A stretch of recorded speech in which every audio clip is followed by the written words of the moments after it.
Good morning students, welcome back to our online class again. We were discussing about the environment. First we have gone through the definition. सबसे पहले हमने definition देखी थी environment की. Everything that surrounds us is the part of environment. और environment is the combination of natural things as well as human made things. अगर पूरे environment के बाद environment है क्या? हमारे चारों जो भी चीजें अवेलेबल है. कम्बिनेशन किस चीज का? एक तो नेचुरल चीजें हमारे सामने आसपास, पानी है, हवा है, फॉरेस्ट है, माउंटेन्स है, सोइल है, ये सारा, उसके साथ साथ ह्यूमन मेड, हमने जो बिल्डिंगें खड़ी कर दी, ब्रिज बना दिए गए, रोड बना दिए गए, ये उसके साथ रेलवे का विकास कर दिया गया, विस्तार कर दिया गया. जो हमारे आसपास कुछ नेचुरल चीजें हैं, कुछ हमने उनमें चेंज कर दी, ह्यूमन मेड, सबका कॉम्बिनेशन है इन्वायरमेंट. ये सारा हमारा क्या है? इन्वायरमेंट. अब उसके तीन कंपोनेंट भी पढ़े थे हमने, नेचुरल, ह्यूमन इटसेल्फ और human environment, human made environment. अब हमारे पास नेक्स्ट जो टॉपिक है इस लेसन का वो है ecosystem. First of all we must know what is ecosystem. इसकी डेफिनेशन तो पता हो. इकोसिस्टम पारिस्थितिकी, पारिस्थितिकी, इसमें वर्ड हिंदी पढ़ोगे तो थोड़ा सा डिफिकल्ट लगेगा. तो ये क्या है इकोसिस्टम? इकोसिस्टम क्या है? एन एरिया, एक particular area where all animals and plants are interdependent, एक दूसरे के ऊपर भी निर्भर है, as well as depend on the surrounding और द फिजिकल एनवायरनमेंट, और जो आसपास का वातावरण उसके ऊपर भी निर्भर करते हैं. वापस देखिए एक बार, इकोसिस्टम क्या है? इन एन एरिया, एक पार्टिकुलर एरिया के अंतर्गत, एक क्षेत्र है उसके अंतर्गत, ऑल लिविंग ऑर्गेनिजम्स, जितने भी जिंदा चीजें हैं उसमें बेसिकली प्लांट्स एंड एनिमल्स, वो सारे इंटरडिपेंडेंट ऑन ईच अदर, एक दूसरे के ऊपर भी डिपेंड है. उसके साथ साथ also depend on the surrounding और द फिजिकल एनवायरनमेंट, जो आसपास और बाकी नेचुरल चीजें उनके ऊपर भी डिपेंड है. अब देखो एग्जांपल के तौर पर, ऐसे आसानी समझ में नहीं आएगा इकोसिस्टम का कि हमारे आसपास एक एरिया में एक दूसरे पर भी डिपेंड है और आसपास के वातावरण पर भी डिपेंड है. अब ग्रासलैंड्स, घास के मैदान होते हैं, ग्रासलैंड्स, ये एक इकोसिस्टम है. कैसे? सबसे पहले तो एक दूसरे पर निर्भर की बात है, तो ग्रासलैंड्स है तो वहां जानवर कौन से होंगे? जो घास खाएंगे, कि इतने हमारे पास घास के मैदान है तो वो जानवर वहां होंगे जो कि घास के ऊपर डिपेंड करते हैं.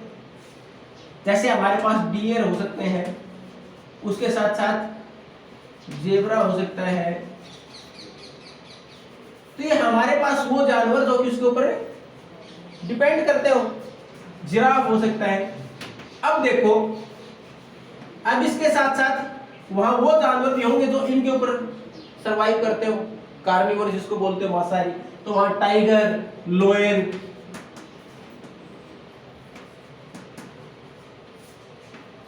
एक तो इस प्रकार फूड चेन हो गई. दूसरा तरीका, ये किस प्रकार एक दूसरे पर डिपेंड करते हैं? ये जानवर तो अब घास के मैदान थे तो जानवर घास खाने वाले इसके ऊपर डिपेंड थे. अब ये घास उनके ऊपर कैसे डिपेंड है? एनिमल्स के ऊपर. अब जो एनिमल वेस्ट है, एनिमल वेस्ट वो किसका काम करेगा? मैन्योर, खाद का काम करेगा, जिसके ऊपर वापस घास डेवलप होगा. यानी जानवर इसके ऊपर डिपेंड थे और ये वापस मैन्योर, खाद का काम करेगा, इसके ऊपर वापस डिपेंड है. पौधे नाइट्रोजन कंटेंट से ग्रो करते हैं, नाइट्रोजन रिक्वायरमेंट है उनकी. अब वो जैसे इन पौधों को खाएंगे उसके बाद इनका जो वेस्ट होगा उससे नाइट्रोजन कंटेंट वापस सोइल में जाएगा, वापस ग्रासलैंड्स डेवलप होंगे. दूसरा, ग्रासलैंड्स के ऊपर ये डिपेंड है और वापस इसके ऊपर कैसे डिपेंड होंगे कि मान लो जानवर एक दूसरे से मूव करते हैं, जो भी इनके सीड्स वगैरह होते हैं वो क्या करते हैं? इनके पैरों के द्वारा और इनके वेस्ट के द्वारा दोनों जगह वापस जाते हैं, तो वापस ग्रो हो जाएगा. जो घास या जो वहां हमारे पास प्लांट लाइफ है वो वापस डेवलप हो जाएगी, वापस ग्रो होगी. तो एक दूसरे के ऊपर भी डिपेंड है. दूसरा वर्ड क्या था? They are interdependent as well as depend on the surrounding और the physical environment. Physical environment कैसे है? अब ग्रासलैंड कहां डेवलप होगा? जहां हमारे पास मीडियम और मॉडरेट रेनफॉल होगी, कम से कम ज्यादा बारिश होगी तो वहां तो बड़े वन हो जाएंगे. कौन से? जो रेन फॉरेस्ट भी बोलते हैं और उसके साथ साथ एवरग्रीन फॉरेस्ट बोलते हैं, वो डेवलप होंगे. लेकिन जहां हमारे पास मॉडरेट रेनफॉल होगा, ग्रासलैंड डेवलप होंगे, तो फिजिकल एनवायरनमेंट का पार्ट मतलब क्लाइमेट उसके ऊपर डिपेंड करेगा. उसके अलावा सोइल, मिट्टी किस प्रकार की, किस ऊपर डिपेंड करेगा, किस प्रकार की प्लांट लाइफ होगी, कितनी ग्रोथ होगी उसकी. उसके बाद लैंडफॉर्म की किस प्रकार का, पहाड़ है, पठार है यानी प्लेट्यू है, माउंटेन है, प्लेन्स है, उसके ऊपर डिपेंड करेगा। एल्टीट्यूड, हाइट कितनी है, कितनी हाइट पर कौन से पेड़ पौधे जनरेट होंगे। तो ये साथ के साथ फिजिकल इन्वायरमेंट, जो आसपास का वातावरण, जो हमारा प्राकृतिक वातावरण, उसके ऊपर भी डिपेंड है और एक दूसरे के ऊपर भी डिपेंड है। तो इकोसिस्टम क्या है, in an area plants and animals और basically living organisms interdepend on each other as well as depend on the surrounding or the natural environment, उसके ऊपर डिपेंड, वो इकोसिस्टम है। ये हो गया इकोसिस्टम। अब उसके बाद हमारे पास है ह्यूमन इन्वायरमेंट। ह्यूमन इन्वायरमेंट, अब मानव जो वातावरण है वो कैसे। अब हमारे पास ह्यूमन इन्वायरमेंट की बात करें तो शुरुआत में क्या था, इन द बिगिनिंग, कि व्यक्ति ने अपने आप को किसके अनुसार डाल लिया, अकॉर्डिंग टू द एनवायरनमेंट। पहले हमारे पास चीजें अवेलेबल थी, हम उसके अनुसार डाल लेते थे। जैसे कि शुरुआत में व्यक्ति क्या था, हंटर गैदरर। वो अपना गुजारा कैसे करता, या तो शिकार करके या चीजें इधर उधर से इकट्ठी करके मूव करता रहता, एक जगह दूसरी जगह मूव करता रहता अकॉर्डिंग टू द एनवायरनमेंट। चीज यहाँ मिली, यहाँ है, उसके बाद अगले एनवायरनमेंट के अनुसार उसको लगा सर्वाइव, यानी कि दूसरी जगह मूव कर गया। लेकिन समय के अनुसार क्या कर लिया, हमने एनवायरनमेंट को अपने अनुसार डेवलप कर लिया, हमने मॉडिफाई कर लिया, उस एनवायरनमेंट को अपने अनुसार मॉडिफाई कर लिया। कैसे कर लिया हमने, सबसे पहले 6th क्लास में भी पढ़ के आए हो आप, we learn to grow crops, हमने फसलें उगानी सीख ली। डोमेस्टिकेट एनिमल्स, हमने पशु पालना सीख लिया। उसके साथ साथ पहले मूवमेंट रहता था, अब हमने सेटल्ड लाइफ, हमने एक जगह अपने रहने की जगह बनाई, एक जगह रहना शुरू कर दिया। क्योंकि अगर फसलें उगाने के बाद हम दूसरी जगह चले गए तो वापस आए तब तक तो जानवर साफ कर देंगे उसको। तो हमने धीरे धीरे अपने अनुसार एनवायरनमेंट को बदल लिया, मॉडिफाई कर लिया, फसलें उगानी सीखी, जानवर पालने सीख लिए, एक जगह रहना शुरू कर दिया।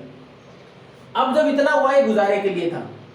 अब हमने क्या किया कि हमने उसके बाद प्रोडक्शन को बढ़ाया, हमने प्रोडक्शन और बढ़ा लिया, यानी क्रॉप प्रोडक्शन और बढ़ गया, हमारे पास सरप्लस प्रोडक्शन हो गया, सरप्लस हमारी जरूरत से ज्यादा। उसके साथ साथ हमने नए आविष्कार किए, जैसे व्हील का,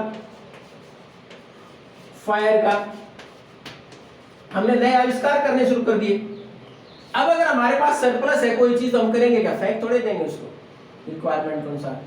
जैसे ही हमने ये सारी चीजें आगे की, तो सरप्लस होने का मतलब हमने उस व्यक्ति को ढूंढना शुरू कर दिया जिसको उसकी जरूरत हो, और वो हमारी वो रिक्वायरमेंट भी पूरी कर दे जिसकी जरूरत हमें हो, यानी उसके पास कोई ऐसी चीज अवेलेबल हो जो हमारी जरूरत हो, उसको जो हमारे पास सरप्लस है उसकी जरूरत पड़ जाए।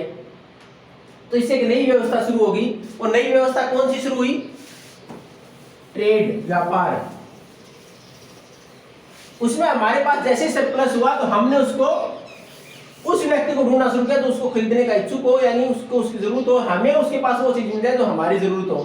तो इससे हमारे यहाँ ट्रेड डेवलप हो गया। और ट्रेड किसके थ्रू डेवलप हुआ, शुरुआत में हमारे पास कोई करेंसी तो थी नहीं, ये था बार्टर सिस्टम।